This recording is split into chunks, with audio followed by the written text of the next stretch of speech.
morning to all our listeners. In this morning radio show with your DJ, I'm Musaka Siamit. This morning I have invited four special guests, namely the first, Dr. Nusriani, the second guest, Professor Nur Ain, the next guest, Sir Akmal, and the last guest is Sir Iqbal. I invite this special guest to discuss together about a theory that I have chosen, which is modernization theory. The issue we will discuss is about poverty. We will discuss how poverty can affect education and the economy, and then how we relate the theory we have chosen to this two problem. Before that, I will explain a little about modernization theory. Modernization theory is used to explain the process of modernization within societies. Modernization theory originated from the ideas of German sociologist Max Weber, which provided the basis for the modernization paradigm developed by Harvard sociologists. That the theory looks at the internal factor of a country while assuming that with assistance, traditional countries can be brought to development in the same manner more developed countries have been. Modernization theory was dominant in the same manner more developed countries have been.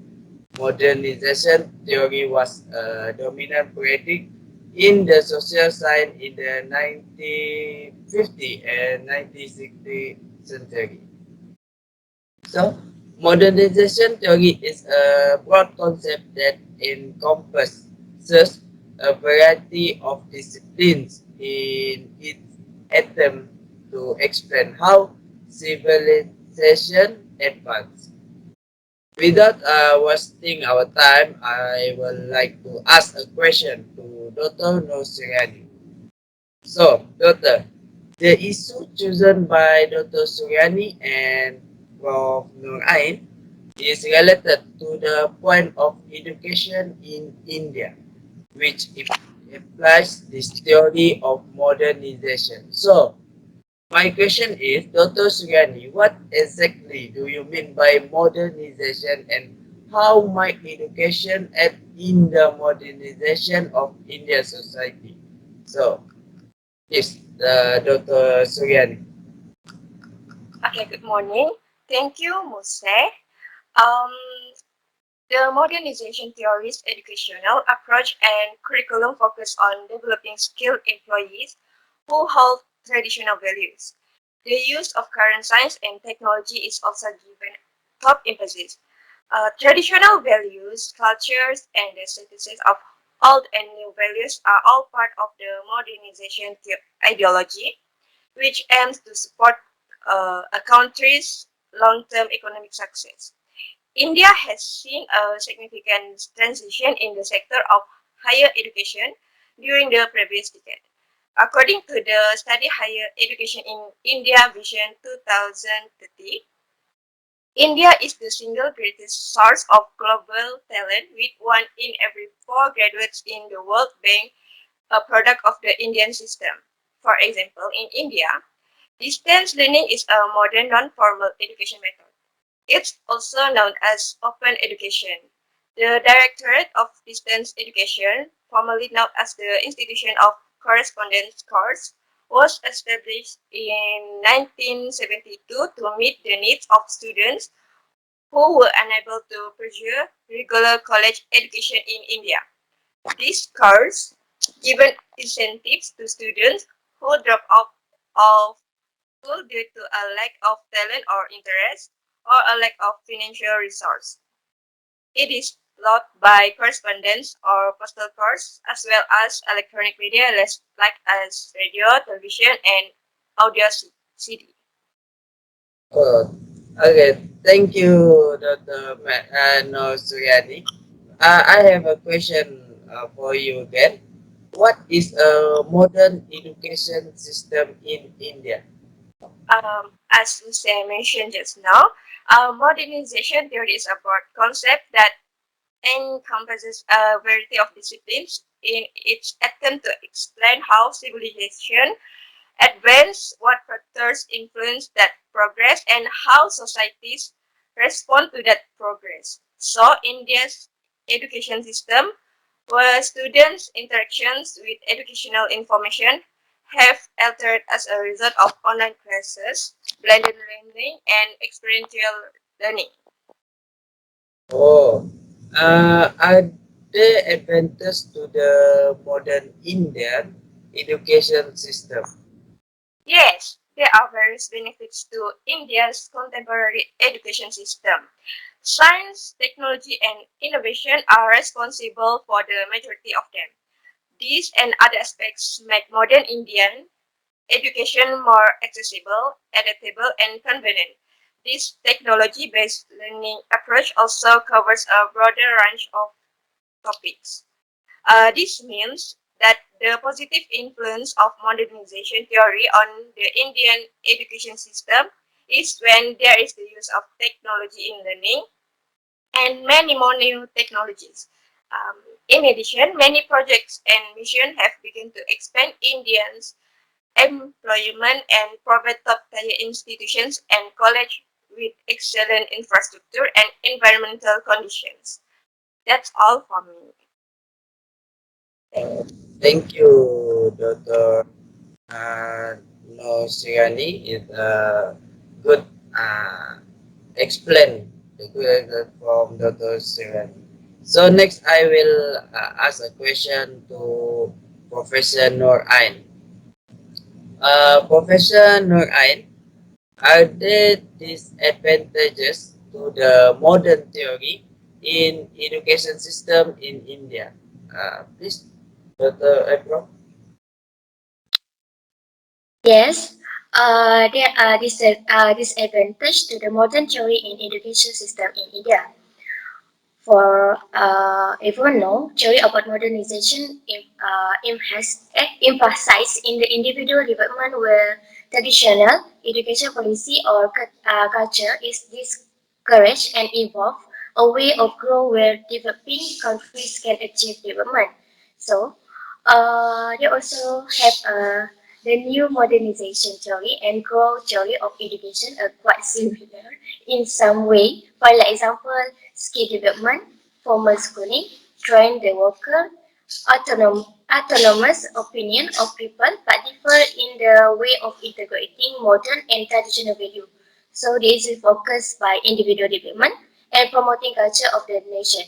So in contrast, its dependency theory is very much concerned when the capitalist system where the power and opportunity remain imbalanced in India. So in and also liberation theology theory refer the reformation or cultivating of society through the theological aspect, but the new modernization theory deal with focusing primary and mass level education and also individual learning and skill development. So then the absence of sufficient asset is a fundamental issue in the improvement of education in India.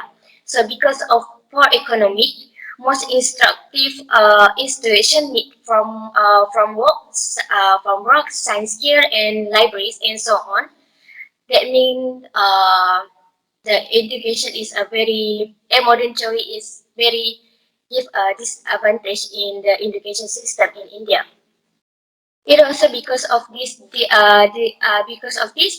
the desired outcomes can be achieved. So every year there is a surprise budget for the education sector, but it needs to be well direct through the appropriate pipeline so that it reaches every sector where it needs the most of budget for the education sector. Besides that, the medium of teaching, especially in English in India, they are make their system education very focus of English, and this is because of education in English doesn't have a developing foundational literary and numerical skill. And then they are applied on which more material in English, and as a result, kids mainly from a government school or poor background were suffering a lot of because of this. So these are the major challenges in education system, and is the high dropout rate in the public school or a government school. It is also um, lack of a toilet, long distance of to school, child marriage. This is a major of challenge in Yeah. education system in India. So that's all for me. Okay. Nice answer from Prof. Nan. Thank you, Prof. Next, I will ask to Sir Akmal. Hello, Sir Akmal. I have a question for you. Uh, for your opinion, what are the effects and disadvantages about poverty in terms of modernization theory in economy in India? Uh, this, sir. Okay, thank you, DJ Musa. Okay, so the effect and the disadvantage about the poverty in terms of modernization theory in economy in India. First is the lack of opportunities and skill training for most of the working age population. Over the years, a shortage of adequate investment in quality education and basic service like health, sanitation, waste management, and skill training has had its consequences. It has led to generation of malnourished, uneducated, unaware, and unskilled or semi-skilled people who find it difficult to find decent paying jobs. As agriculture is barely a lucrative option, their only job option is to seek out work in the city's informal economies. Millions migrate to the cities every day to take up informal jobs such as domestic help, driving cars for middle class people, taxi driving, construction, site work, and the others. However, this creates overcrowding in the already packed urban infrastructure. Next is lack of affordable housing leave these people addressless on paper. They settle wherever they can, but as more people join, a whole community of undocumented settled emerges. This further complicates the procedure of accessing basic service like electricity, water, and sanitation, as the authorities and public utilities can only serve those registered on paper, and this is how poverty begins. Then, overcrowding is another major factor in this disadvantage. There is often just one bathroom for 50 to 100 people in each illegal building, and lack of awareness of personal hygiene practices pushes families further into the waiting arms of disease and infection. The low income of these communities mean that standard medical help is often a far-fetched dream, not to mention unaffordable. Therefore, on occasion when it rains or the neighborhood is flooded, these settlements become breeding grounds for various parasites and infection, and the cycle repeats itself. Family stress levels have also been demonstrated to be linked to financial difficulties, such as job loss and aging poverty are linked to family violence, including child and elder abuse. According to studies conducted during economic downturns, poor families are subjected to significantly more stress than middle class ones. These families are more likely to face a series of unpleasant occurrences and poor luck, such as illness, depression, eviction, job loss, criminal victimization, and family death, in addition to financial uncertainty. During difficult economic times, parents may become overly severe and erratic, making requests accompanied by insults, threats, and corporal punishment. And the last one is exploitation of people in poverty. Poor people live in deplorable conditions, with some members of their families dying of hunger or famine disease. It causes parents to sell their children into slavery or prostitution due to lack of resources, to feed or care for that child, and it occurs when government institutions fail to protect the rights of the poor.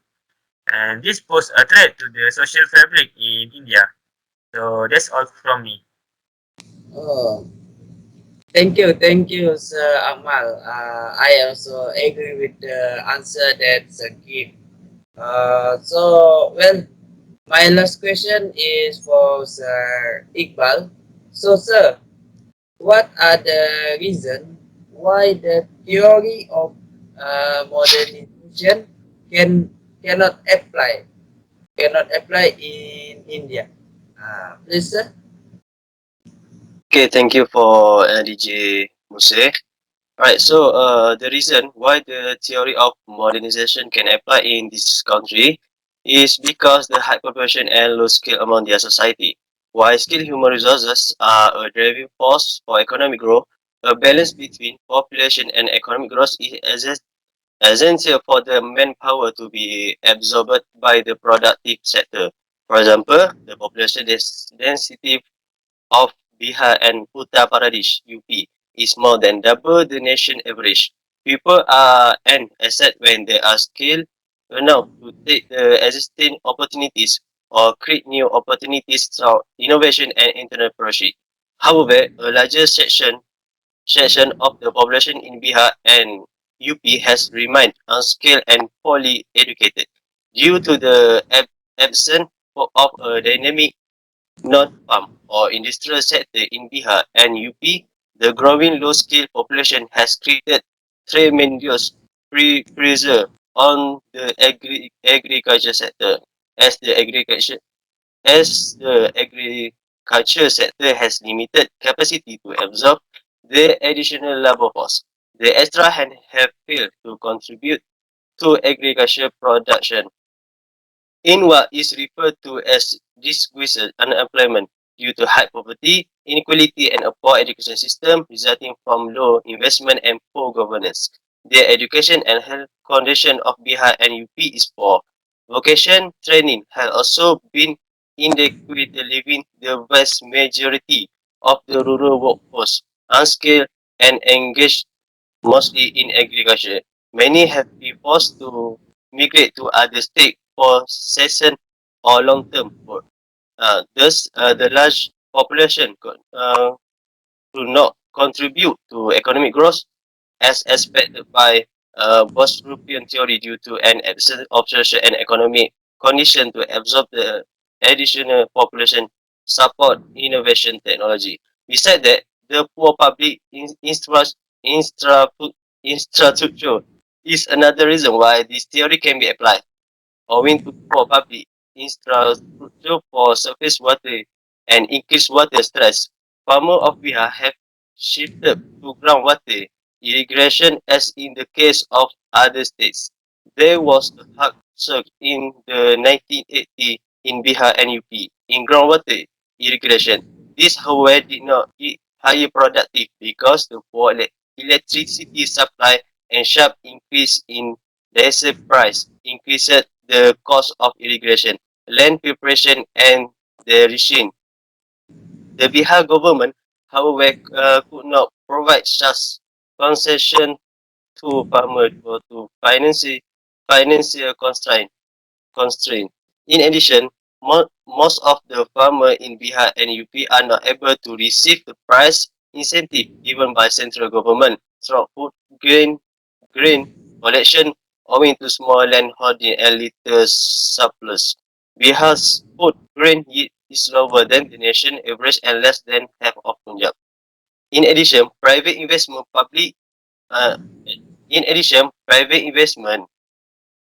in agriculture in Bihar and UP has remained inadequate per, per, per hectare capital. Expenditure in agriculture in Bihar is less than one fourth of that of Punjab and less than half the nation average.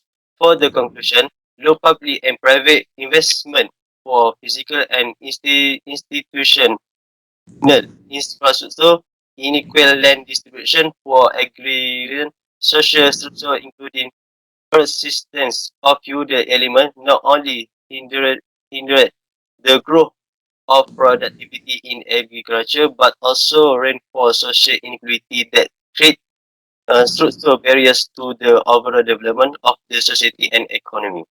That's all. Thank you. Oh, thank you, Sir Iqbal. Very interesting the answer given by Sir Iqbal. Our discussion also very interesting. But the time is we don't have enough time for we to continue our discussion. So we have reached the end of the show in the radio show session this time. Thank you to all the guests who were present this morning. So this is all our discussion.